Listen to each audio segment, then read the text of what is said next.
NeuroDSP just dropped Archetype Misha Mansoor, and I honestly think this is probably going to be one of the most popular NeuroDSP plugins in recent memory. A lot of people are probably going to want to check this out, and that is what this video is for today. We're going to go through every little nook and cranny of this plugin, things that, aren't commonly known. I've had the privilege of playtesting it for the past couple weeks, and I'm super excited to show you guys everything in the plugin, all the guitar tones that I was getting out of it, and the demo song that I made with those tones that sound something like this.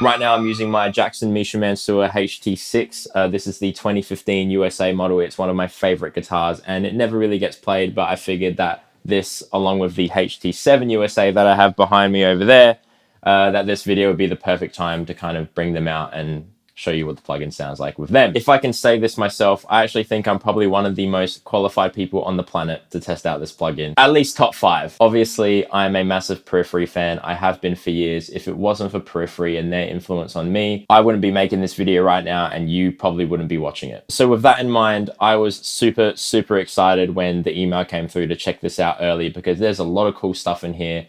And it's different from other archetypes and it has different stuff, which is always welcome.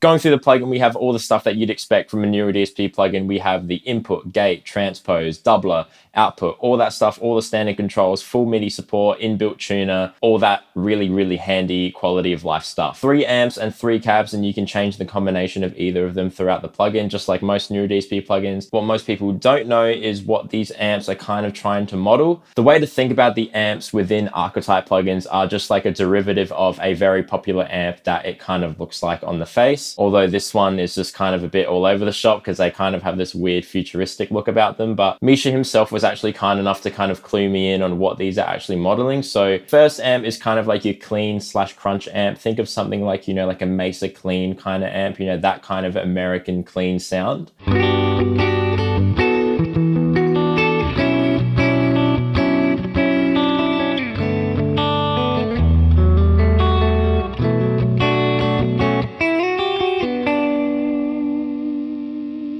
Now, the second one is where it confused me a little bit because initially, you think of the second amp as like the crunch amp of a NeuroDSP plugin, but that's actually not the case. It can be a crunch amp, but this amp is kind of like derivative of something of a, like a PV 5150 or like a Granifier type sound, that kind of like very saturated, almost saggy, like mid-rangey type of high gain tone. And after finding that out, it made a lot of sense as to why, I wasn't getting the tones that I wanted to get out of this amp in particular when deciding to dial it in. After finding that out, I changed my approach when dialing in the tones and I've made a bunch of tones. I'm unsure if they'll be released in the plugin because I think I sent them in a little too late to the NeuroDSP guys. So if you're watching this and they're in there, beautiful. If not, I'll have a link where you can download them for free either way.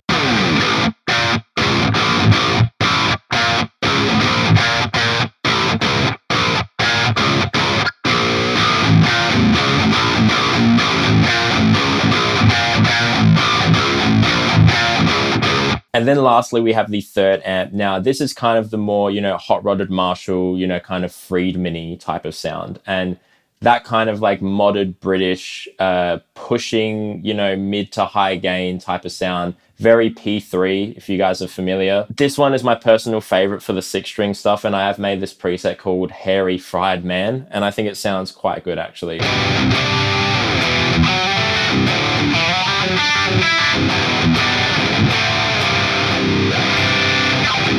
The first effects page on the plugin is very, very cool, and it's probably the thing that's the most different from any other Archetype or any other NeuroDSP plugin. We have this completely custom laser pedal built from the ground up from the guys at Neuro and Misha himself, where you have a bunch of these absolutely crazy effects. You've got dissonant whammy, dual whammy, inverted fifth whammy, inverted atonal, you've got ring mod stuff, you've got crazy ring, extreme lasers, You can really get super, super particular with this stuff, and it sounds awesome.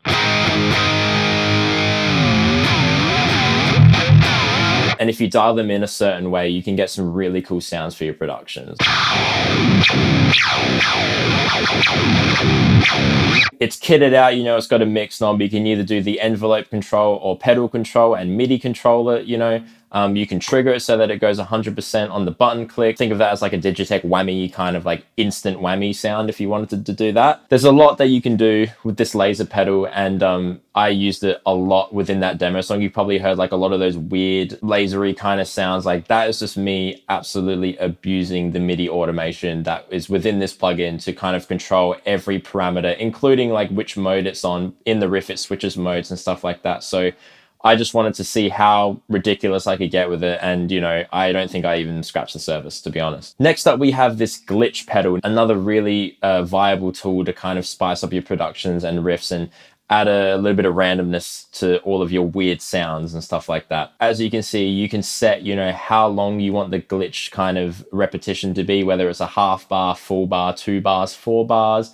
The read point of those glitches, you know, you can select different modes if you want it to be a sequence, if you want pitch delay, if you want this interference kind of thing. If you want it to sound like that, if you want it to be a texturizer as well.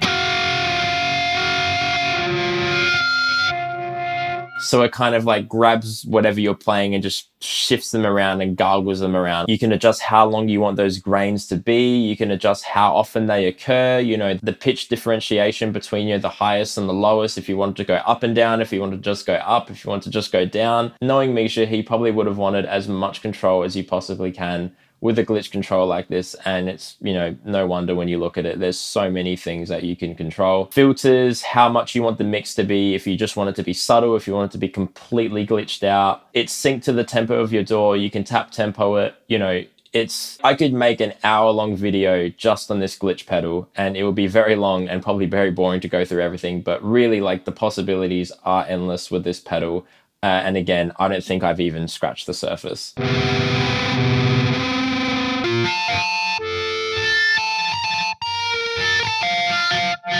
I don't know how to cook up anything that sounds musical with it right now in this moment, but I'm sure with enough time you can get something really cool out of this.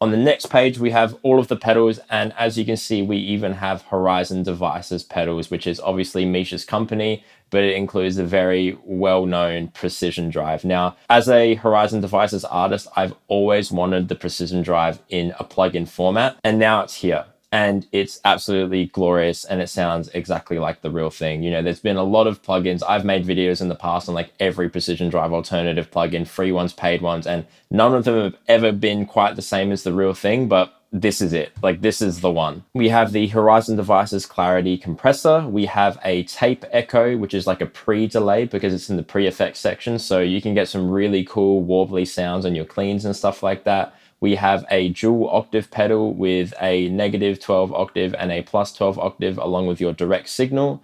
Obviously the Precision Drive fit with its full, you know, 5-way attack knob, volume, brightness, drive. Very versatile. If you're playing on 6-string stuff, I like the attack knob being at 2. If you're playing 7-string stuff, depending on how low you're going, I typically have it around the 4 to 5 mark. The built-in gate, which is awesome. It's like a second gate along with the one that's on the input of your signal going into the plugin up here. Always a welcome addition, especially when you're running a very hot overdrive into the front of an amp. Just cleaning that up with the inbuilt gate is a lifesaver. And then you have this chaos knob, which I'm not exactly sure what it's doing, but it kind of just sounds like an octave fuzz type of thing. Like,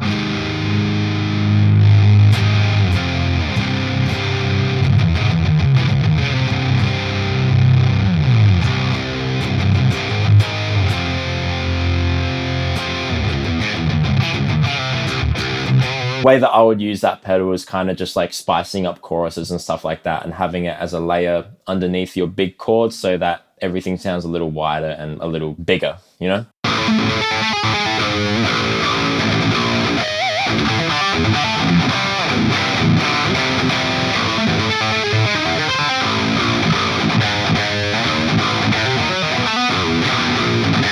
Going on to the amps, like I mentioned before, you have the 3 different amps with the 3 different cabs, and you can obviously, again, disconnect them and play with any sort of combination of amp and cab that you want. The clean amp sounds great. Again, think more like, you know, American clean, Mesa clean. It's that very pushed kind of like over compressed clean. It's got an inbuilt boost as well, which you can kind of get a nice crunchy sound out of. Let's see if we can get that going.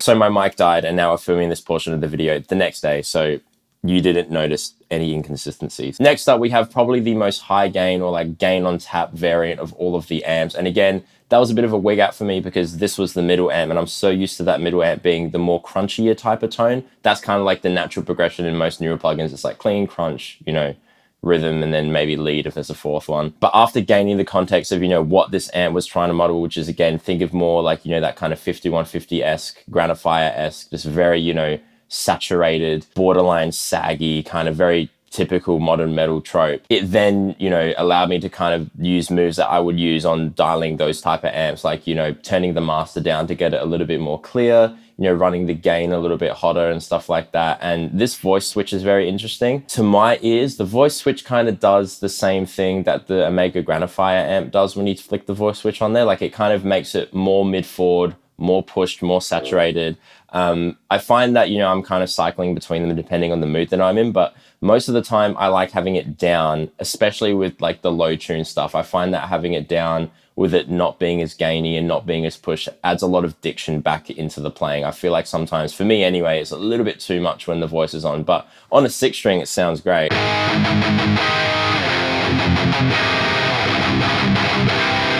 Versus it being down.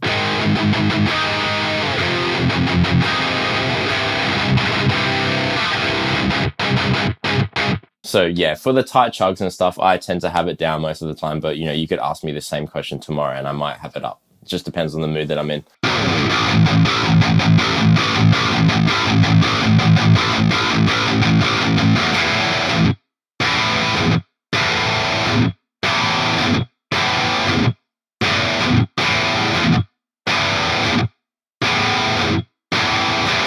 And then lastly, we have this amp. Now, this is probably my favorite out of all of them.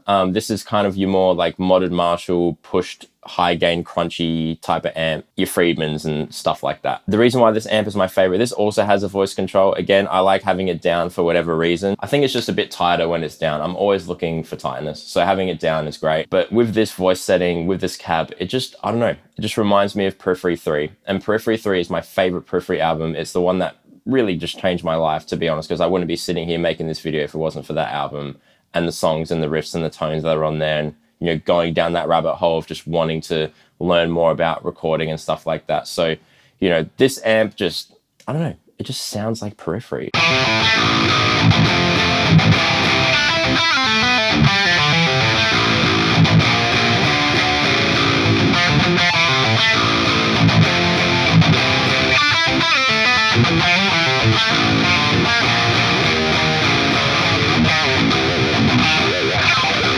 We then have the EQ section, and I am using it a little bit within this tone. Low cut, high cut, you know, all different bands to kind of play around with, all very relevant bands to play around with, especially with these amps, I find. I've said this many times in many other videos, but I always think about this EQ block within the newer plugins as like that last step of wanting to get just a slightly cleaner tone, you know? I'm not looking to change the tone per se. I'm looking to be happy with the tone that I've dialed before I've gone to this EQ.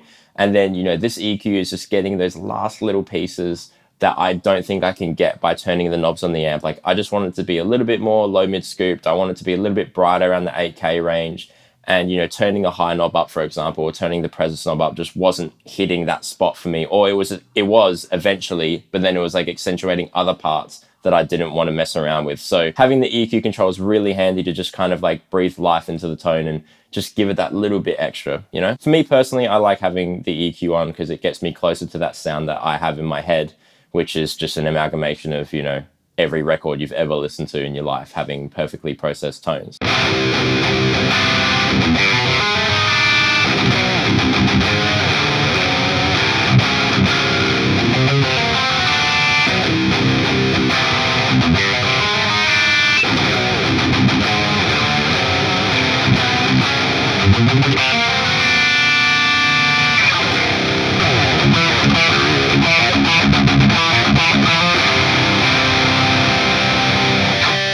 And then lastly, we have the post effects page. And again, plenty of effects to play with and plenty of control as well. And the more that I kind of delved into this plugin, the more that I realized that Misha just probably asked for everything. You just probably asked for the works on all of these pedals to give us, the users, as much control as possible, and also give him as much control as possible, because I know that he likes being very meticulous with the post effect stuff. So for example, we have this modulator pedal here.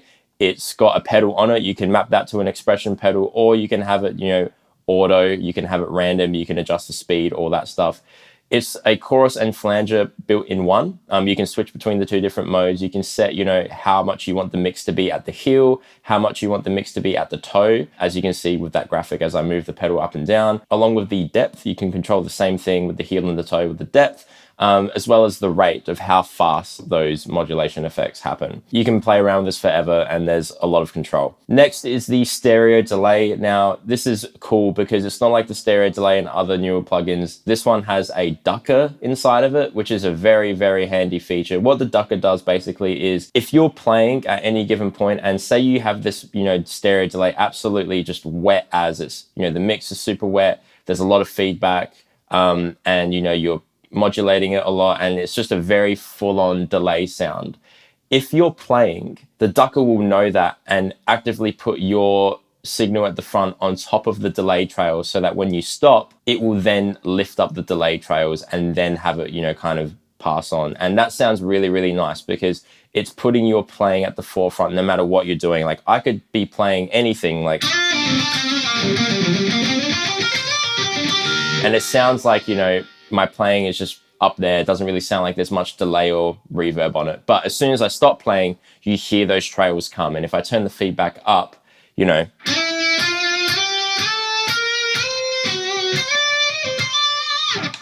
and then all of a sudden it just lifts up and you get those really nice long delay trails. And of course you can adjust how much you want that effect to be present.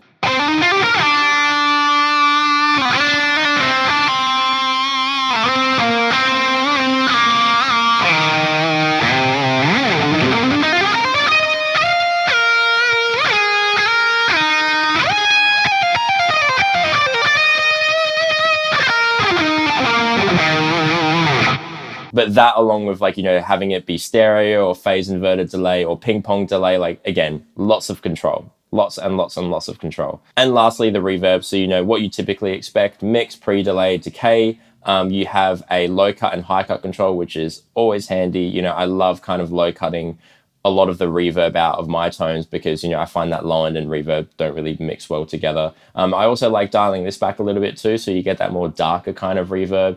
Also has a shimmer switch in there, which is really nice.